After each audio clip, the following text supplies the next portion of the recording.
VT Bulletin sponsored by उत्तम Singh academy Rewa. नमस्कार, Vindhya times में आपका स्वागत है और आपके साथ मैं श्रेया हाजिर हैं आज की बुलेटिन की खबरों के साथ। पहली खबर की बात करते हैं। रीवा जिले के हनुमाना थाना अंतर्गत करंट की चपेट में आने से एक युवक की जान चली गई। पूरे घटनाक्रम में खेत मालिक की लापरवाही बताई जा रही है। जानकारी के मुताबिक खेत में लगे तार के करंट में फंस जाने के कारण सुखी साकेत नामक युवक की बीती रात मौत हो गई। परिजनों ने बताया कि खेत में लगी बिजली की तार में युवक फंस गया, जिसके कारण उसे करंट लग गया। परिजनों के द्वारा खेत के मालिक के खिलाफ कार्रवाई और सरकार से आर्थिक सहायता की मांग की गई है। पूरे घटनाक्रम की सूचना हनुमाना पुलिस को दे दी गई है। मौके पर पहुंचकर पुलिस आगे की कार्रवाई कर रही है। 2 अक्टूबर को देश भर में गांधी जयंती मनाई गई। इस दिन महात्मा गांधी की विचारधारा और उनके कार्यों पर बात की गई।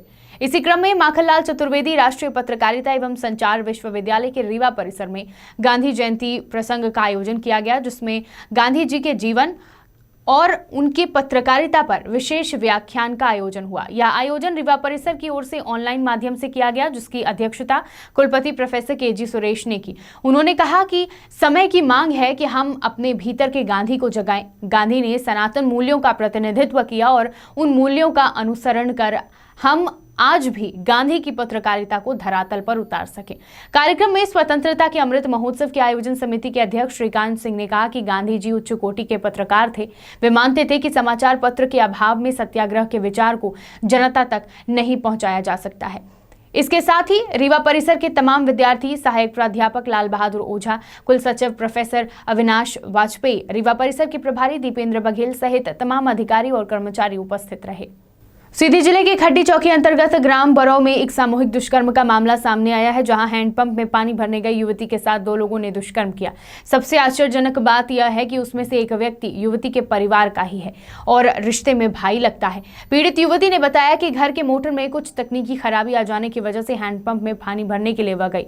इसी दौरान हैंडपंप में पहले से ही खड़े दोनों तथाकथित आरोपियों ने युवती को किसी काम के बहाने से साइड में बुलाया और पकड़कर खेत की ओर ले गए, जहां उसके साथ सामूहिक दुष्कर्म की घटना को अंजाम दिया।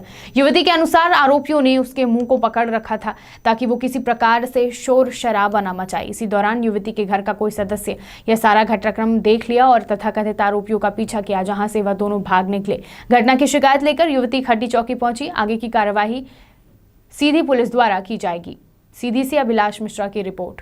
के साथ ऐसा गलत काम किया गया। 2 इंसान हम पानी लेने गए, पानी हम बुलाए कि इधर आओ, हम बोले नहीं आएंगे, तो बोले इधर आओ, थोड़ी कुछ काम है। हम बोले कौन सा काम इतना बड़ा तुम्हें पर गया, तो हम बोले पानी रख के आते हैं। पहले से जानती थी आप उनको? हाँ, पहले से उनको जानती हूँ, लेकिन ये नहीं जानती थी कि वो हमें बुलाए किस तरह का गलत काम करेंगे। कितने लोग थे? 2 लोग थे। कब वारदात है ये कल 8 बजे का था, शाम को 8 बजे। जी। आप क्या कर रही थी घर से बाहर 8 बजे? सर, हम घर से बाहर हमारी दादी पानी लेने के लिए भेजी थी। मोटर का तार खराब हो गया था, वही मोटर चालू नहीं हो रहा थी, इसलिए पानी लेने आए थे नल में। दोनों को आप पहचानती थी कि एक को? दोनों को पहचानती हूँ। एक सिमरिया का है अजय गुप्ता और एक हमारा चाचा ही लगेगा राजेश गुप्ता। पहले कोई बातचीत उनसे हुई थी फोन के जरिए या फिर कुछ भी ऐसा कभी?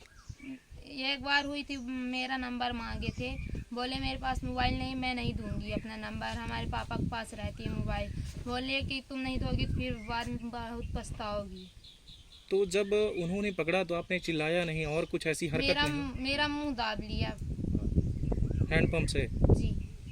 हैंडपंप से आपको उठा लिया गया वहाँ से? जी। तो दोनों ने आपके साथ दुष्कर्म किया या एक ने? दोनों ने किया। दोनों ने किया। जी। फिर कैसे घर वालों को आपने बताया? फिर एक तो हमारे साथ गलत काम करके हट गया, बगल हो गया। फिर एक हमारे साथ गलत काम करा, एक मुंह दावा था मेरा। लेकिन फिर उधर से हमारे बाबा जा रहे थे खेत, मतलब हमारे बाबा के भाई थे, तो वो जा रहे थे खेत पानी लगाने, मोखा वोखा बांधने।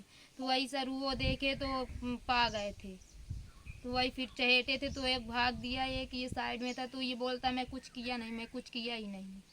तो आप यहाँ चौकी में कब आई? मैं सुबह 10 बजे आ गई हूँ। 10 बजे ही आ गई? जी। कोई पुलिस ने आपसे कुछ पूछा? कुछ नो सर, कुछ नहीं। कोई लेडीज पुलिस है यहाँ? नो, कोई नहीं है। कोई नहीं है? नहीं।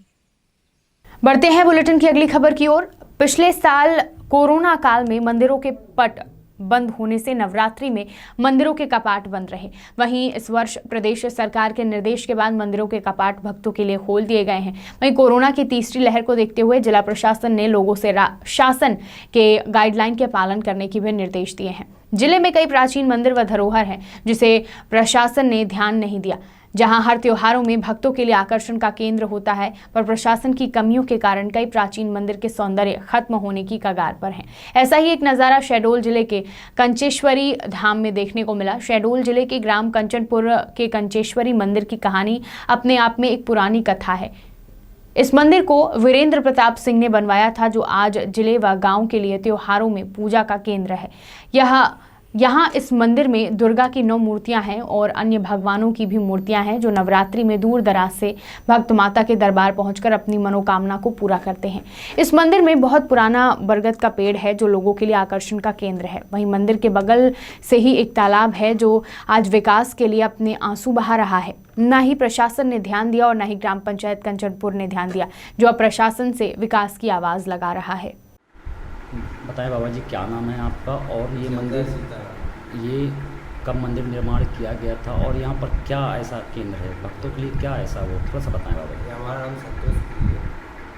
ये कंचेश्वरी माता मंदिर, ये यहाँ पर 9 बहनें विराजमान है और बाजू में जस्ट हमारे बरगद का झाड़ है, जो बहुत प्राचीन मंदिर है। उसके बाजू में तालाब है, बहुत ज़्यादा कचरा पड़ा रहता है, उसका हमें यही बोलते हैं। यहाँ पर खास चीज़ क्या है, थोड़ा सा ये बताएं खास ये चीज़। खास चीज़ हमारे 9 बहनें को पूरा दुर्गा जी विराजमान है। यहाँ पर 9 ही दिन भंडारे होते हैं, बहुत कुछ है, अच्छा कार्यक्रम होता है। आप लोग से ही विनती है, आपके एक लोग कंचनपुर में एक बार दर्शन करके देखिएगा, लुत्फ उठाएगा, बहुत आनंद आता है। बाकी अच्छा, ये एक चीज़ बताएं, ये यहाँ पर जो एक अच्छा केंद्र बना हुआ है, माता जी की 9 मूर्तियाँ बनी हुई हैं, ये लगभग कितने वर्ष पुराना बनाया गया? ये लगभग 20 साल पुराना है। 20 साल। अच्छा, किसके द्वारा बनवाया गया था मंदिर? ये अपने वीरेंद्र सिंह जी के द्वारा। और अभी क्या खास होने वाला है नवरात्रि में? नवरात्रि में पूरी 9 दिन रामायण चलती है। ये मैंने सुना एक इसमें मौन धारण का भी कोई व्रत मौन व्रत में 9 दिन पूरा रहता है। जवारे लोग जाते हैं यहाँ पर, माता रानी के नाम से भंडारा चलता रहता है। क्या नाम बताए? संतोष। 2 अक्टूबर को महात्मा गांधी की जयंती पर सभी ग्राम पंचायतों में ग्राम सभा का आयोजन किया गया। पंचायतों में पंचायत के कर्मी और प्रतिनिधि ग्राम सभा के आयोजन में शामिल रहने की बात भी कही गई थी, लेकिन शहडोल जिले में मैदानी हकीकत कुछ और ही रही। जिले के बुढ़ार जनपद के ग्राम पंचायत चकौरिया में ग्राम सभा के आयोजन की जगह ताला लटकता हुआ देखने को मिला। कलेक्टर ने पूर्व में ही सभी पंचायतों को ग्राम सभा के आयोजन के संबंध में निर्देश दिए थे। जिले में जहां सैकड़ों पंचायतों में विधिवत ग्राम सभा का आयोजन किया गया, लेकिन एक ग्राम पंचायत ऐसा भी रहा जहां दिन भर पंचायत भवन में ताला लटकता रहा। जब इस संबंध में ग्रामीणों से बात की गई तो उन्होंने बताया कि पंचायत भवन में अक्सर ताला लटकता है, यह कोई नई बात नहीं।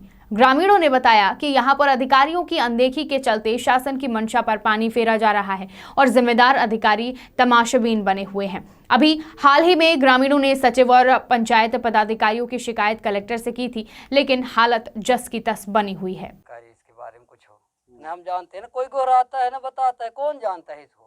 सेक्रेटरी लोग यार अपना कार्रवाई करीन, उनकर जरूरत है तो अपन ग्राम सभा लगाइन, अपन काम करीन, चल दीन। कोई शिकायत है, कोई कागज की जरूरत है तो उसका भी नहीं। जो कंप्यूटर उम्प्यूटर सब राम सौदर अपन घर में लेके रख लिया है, उसके घर में जाओ तो दादागिरी होगा।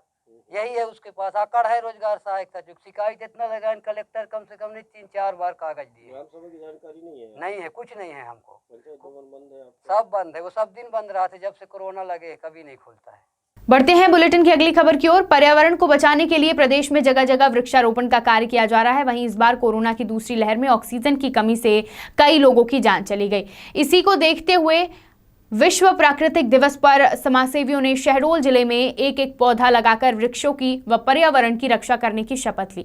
भूपेंद्र सिंह समाजसेवी ने फलदार वृक्षों को लगाते हुए लोगों से एक वृक्ष लगाने की अपील भी की है, ताकि अपने क्षेत्र का पर्यावरण दूषित ना हो सके। उमरिया जिले के नौरोजाबाद में मैहर विधायक नारायण त्रिपाठी के नेतृत्व में विंध्य जन जागरण यात्रा करीब 40 गाड़ियों के काफिले के साथ नौरोजाबाद पहुंची। नौरोजाबाद के गुरुद्वारा के पास विंध्य प्रदेश के समर्थकों द्वारा नारायण त्रिपाठी का फूल मालाओं के साथ स्वागत किया गया। मैहर विधायक ने बताया कि विंध्य प्रदेश के पुनर्निर्माण के लिए हमारी यह जन जागरण यात्रा 2 अक्टूबर को उमरिया जिले के चंदिया से शुरू होकर उमरिया, करकेली, नौरोजाबाद, पाली, शहडोल, बुढ़ार, कोतमा, ब्योहारी, सीधी, सिंगरौली होते हुए 13 अक्टूबर को रीवा में इस कार्यक्रम का समापन होगा। विधायक ने कहा कि हमारी विंध्य प्रदेश की लड़ाई पुरानी है, पंडित अटल बिहारी वाजपेयी का सपना था कि हमारे देश में छोटे छोटे राज्य बने, तब उन राज्यों का संपूर्ण विकास होगा। उनके सपनों के आधार पर अपनी विंध्य प्रदेश की मांग को लेकर यह जन जागरण यात्रा निकाली गई है। नारायण त्रिपाठी ने कहा कि मध्य प्रदेश के सरकारी खजाने में सबसे ज्यादा राजस्व विंध्य क्षेत्र से ही जाता है और हमारे राजस्व का पैसा सरकार द्वारा भोपाल और इंदौर में उपयोग किया जाता है और सरकार द्वारा हमेशा ही विंध्य क्षेत्र के वासियों के साथ छलावा किया जाता है। अगर हमारे विंध्य पुनर्निर्माण का सपना साकार होता है तो हमारे विंध्य क्षेत्र के युवाओं को बेरोजगारी से निजात मिलेगी, यहाँ स्वास्थ्य सुविधाओं का भी विस्तार होगा। नौरोजाबाद से संदीप तिवारी की रिपोर्ट। पूरे विंध्य में मैं इसको जन जागरण के रूप में मैहर से कल मैं निकल के चंदिया उमरिया से होते हुए आज नौरोजाबाद, शहडोल, अनूपपुर तमाम ये दौड़ा करते हुए व्यवहारी से होके सिंगरौली, सिंगरौली से सीधी, सीधी से रीवा, एक एक विधानसभा पर 2 से 3 से 4 जगह पर मीटिंग करूंगा, सभा करूंगा, लोगों से बात करूंगा, लोगों को जागृत करूंगा और विंध्य के पुनर्निर्माण के बारे में बताऊंगा कि हमारा विंध्य था, विंध्य का पुनर्निर्माण होना चाहिए। हमारे साथ छल कपट धोखा करके जो विलय किया गया वो गलत था। अब जरूरत है न यहाँ पढ़ाई की व्यवस्था, न दवाई की व्यवस्था, तमाम जब सरकार कुछ नहीं दे सकती तो क्षेत्रफल की दृष्टि में भी ये प्रदेश बहुत बड़ा हो चुका है, इसका पुनर्निर्माण होना चाहिए। और विंध्य इस मध्य प्रदेश से भी अलग महाकौशल विंध्य बुंदेलखंड, जहाँ हमारी रीति रिवाज, रस्म परंपराएं, भाषा सब एक मेल खाती है, वो पुनर्निर्माण विंध्य का होना चाहिए। बढ़ते हैं बुलेटिन की आखिरी खबर की ओर। पुलिस चौकी बम्हनी अंतर्गत ग्राम कुशमर में ग्रामीणों ने बनाए ब्रेकर से अनियंत्रित होकर एक ट्रैक्टर पलट गया, जिसमें ट्रैक्टर चालक की घटनास्थल पर ही मौत हो गई, जिसकी सूचना ग्रामीणों ने नजदीकी पुलिस स्टेशन को दी।